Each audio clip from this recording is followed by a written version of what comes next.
et bienvenue sur un nouvel épisode de On peut le dire. Today we are looking at a new pair of vowel sounds, oral vowel sounds, E and A in French, to try and make them neater and crisper when you speak. As per usual, feel free to pause the video, listen and repeat, and pay particular attention to what's happening in your mouth with your tongue and your lips. Let's go!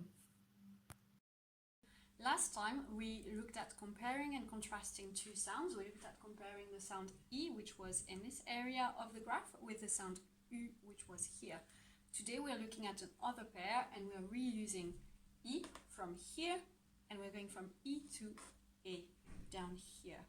So the main difference really between E and A is that the A is slightly less closed. So we can see E is at the top of the graph because it's stretched and closed, and A is a bit lower, so that means your mouth ever so slightly opens and relaxes a little bit.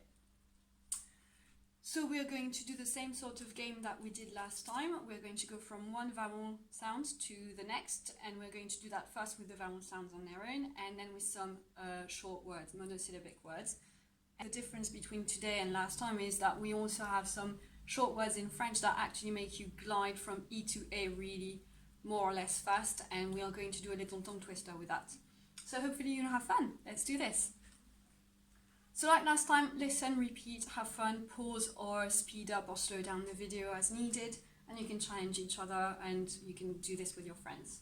So E, A, E, A, E, A.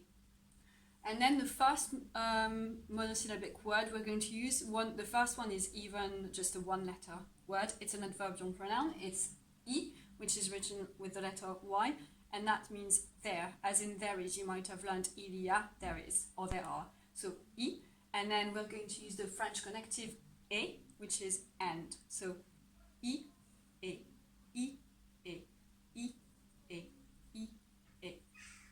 When that's done, the next pair that we're going to work on, we're going to recycle our verb D, which was either says or said, and we're going to compare and contrast it and play with D as opposed to de, which is the indefinite plural article, de for some. So we have, for example, des bonbons, some sweets. And so we can go from E to A and D to de. So we have E, A, D, de. Let's try again. I'm going to see if it's easier if I go on the other side. Welcome to the other side. So, E, A, D, D. E, A, D, D. E, A, D, D. E, A, D, D. E, A, D, D. The next pair that we are going to use, we're also going to recycle a noun that we used last time, and that could also be a verb, and it's lit, which could either be a bed or reads or is reading. And so we have lit here. We'll contrast that with the definite plural article, les, the. So earlier we had des bonbons, and now we're going to have les bonbons, for example, the sweets as opposed to some sweets. And so we're going to have lit, les, lit, les, lit, les, lit, les. We can combine it with the other two, so we could go from E to A, D to D, li to les. So E, A, D, D, li, les. E, A, D, D, li, les. Last pair that we're going to use today, we're recycling the conjunction si, which we saw last time can mean if, and depending on context, we can also use it to say yes. And we're contrasting that with a possessive adjective in the plural form, c'est, S-E-S, c'est, and that can mean it's, his, or her. In French, we don't make a difference between those three. What matters is the thing they own is plural. So, for example, ses bonbons would be his sweets, her sweets, or its sweets. And so now we can go from si to c'est. Si, c'est, si, c'est, si, c'est. So from the top, we can have I, E, li, les. I skipped one, it was di, de. So I, E, di, de, li, les, si, c'est.